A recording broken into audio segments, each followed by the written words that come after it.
So today we're going to be doing a continuation of what we did yesterday. We're going to talk more about end behaviors, and then we're going to talk a lot about zeros today. But first, as we look at question number 1, I want to remind you of what we talked about yesterday with the type of function. If you look, the two ends are going in opposite directions. So that automatically tells me that this is going to be an odd function. And we're going to do a lot more with even and odd on Monday, but right now it's good to know that this is an odd function. Because the ends are opposites of one another, they're automatically, when you write the end behaviors, going to have to be opposites. So just like we did yesterday, first thing, draw your infinity and negative infinity for both x and y. And if it helps you, cross out y and put f of x up here. Okay? Because this is a function, it does have a name, it's f of x. We want to use that name when we're writing the end behaviors. It doesn't matter which end you start with. I'm going to go with the left one. So the x that it's closest to is negative infinity. So as x goes to negative infinity, I'm going to say that its f of x goes to positive infinity. And again, you just find the two infinities that it's closest to. The other one, make sure you don't mix it up. You want to go to x first. Our x here is going to positive infinity. And if we look, our f of x is going to negative infinity. And it's odd, so exactly as we said, our f of x's should be going in opposite directions. One is going to positive, one is going to negative. On the second one, we see that the arrows are both pointing up. So this tells me that this is going to be an even function because both ends are going the same direction. If you want to give this one a try, write the end behaviors and check it with my answer, go for it. If you still need a little bit of help, keep watching the video. So instead of y, I'm going to put f of x, and then I'm going to label everything with my positive and negative infinities. And just as a reminder, if the numbers it's near are positive, it's positive infinity. If the numbers it's near are negative, it's negative infinity. So I'll start with the left arrow again. This one's closest to negative infinity for x. So as x goes to negative infinity, our f of x, it's going up, so our f of x is going to positive infinity. On the other one, x is closest to infinity, and f of x is also going to infinity because it's going up. It's even, so they're both going in the same directions.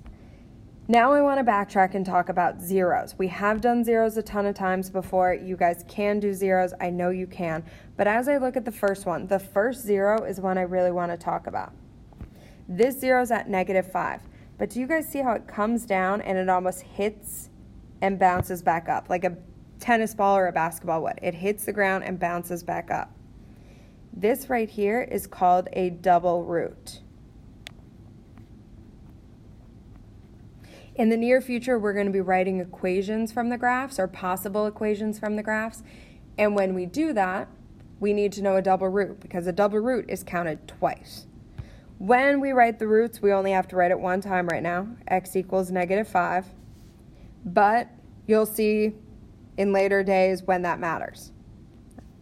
The next one we have is at -1.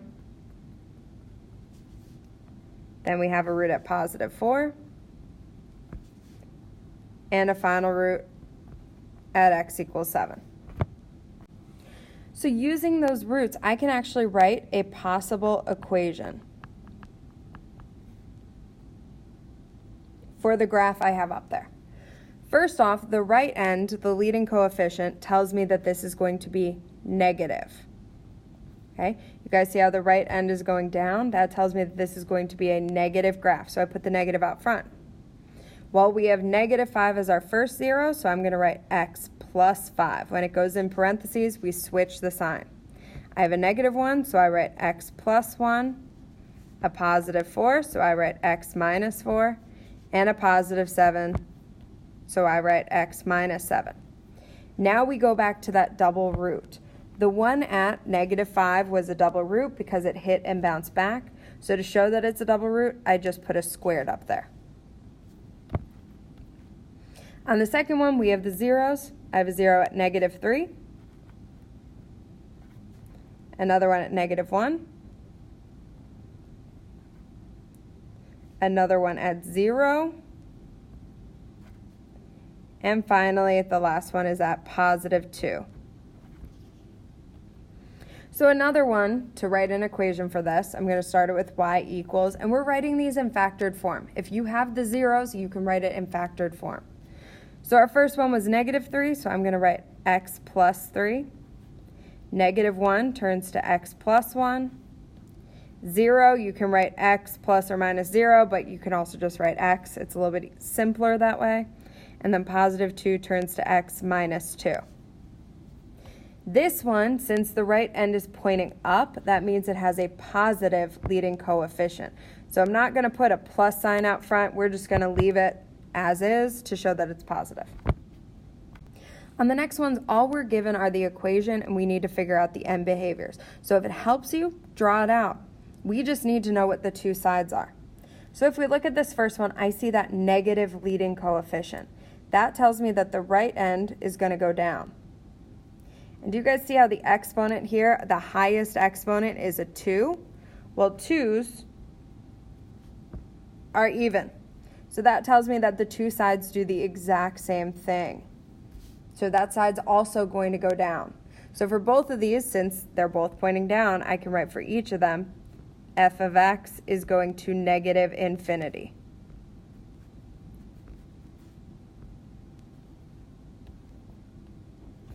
The next one, our exponent is a +3, which means that it's odd.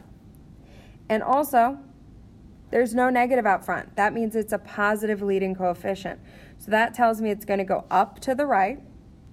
And the odd or opposite ends tells me it's going to go down to the left. I don't care if you guys fill in the middle and just want to draw in a sketch to make it look prettier. All we need are the two ends. So if I draw my axes here, infinity, -infinity, -infinity, infinity, we can figure it out the same way we did before. For the left one, as x goes to -infinity, f of x is also going to -infinity. And for the other one, it's between both the positives. So both of them, including f of x, are going to be positive. And this last one, it has a negative leading coefficient, meaning the first sign is negative. So that means it's going to go down on the right. The highest exponent is 5, which tells me it's odd. And odd go in opposite directions. So if that one goes down, the left arrow is going to go up. You can draw on your axes again, label them all.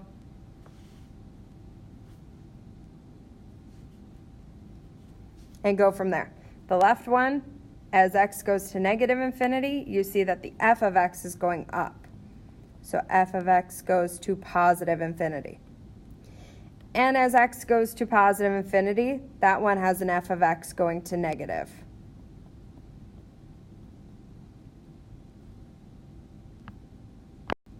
So the last thing we want to do here is take the information we're given. They're telling us what type of function it is and how many roots it has. We're going to need to make from that a good graph for these. So the first thing it has is a cubic. Well, remember, cubic means that it's x cubed. 3 is an odd number, so that means my ends are going to be in opposite directions. The next thing it tells me is that it has a negative leading coefficient. Well, that tells me that the right end is going to go down. And since the ends are opposite, I already know the left end is going to go up. And the last thing I have here are 3 distinct real roots. So all that means is it crosses the x-axis 3 times. It doesn't tell you where, so you get to pick. I'm going to do -2, 0, and 3. It really does not matter where you pick. You just have to pick 3 random roots. And now what we're going to do is make a curve that goes through these 3 points. So I'm going to start at my left arrow, go through the first point, And then I have to swing it back to go through the second point, and finally swing it back down to go through the third point. And I've connected all the pieces we already made. So the next one is quadratic. That's an x squared. That's going to make that parabola shape where both ends are going in the same direction. It has a positive leading coefficient, so that tells me that the right end goes up. Since it's even or quadratic, I also know that the left end goes up. And the last thing it says is it has no distinct real roots. That tells me it is not allowed to cross that x-axis in any way. So I'm going to connect my two arrows without crossing the x-axis. Okay, you can get close to it, you can't actually touch it. If you want to give the third one a try, go for it. If you don't, you want to keep watching it, keep watching. So cubic, again, is x cubed. So that means that this is going to be odd, opposite ends. This one has a positive leading coefficient. So that tells me the right end is going up. Since it's odd, I already know the left end is going to go down. And this one only has one distinct real root. So I can pick anywhere I want it to cross the x-axis. I'm going to pick -3. So I have to make one that only crosses at this one point but connects the two arrows. So I'm going to go up through that point. Well, I don't want to just swing it over because that kind of looks weird. So what I'm going to do is go up through that point. I can drop this back down. I just can't cross the x-axis again. This is a cubic. It makes the same shape or a very similar shape to the first one in A. It's a cubic. It only crosses at one time. It follows every criteria they gave us. So now you guys have a little short Canvas quiz right after this, or Canvas assignment to do, and then you have the rest of class to work on homework 4.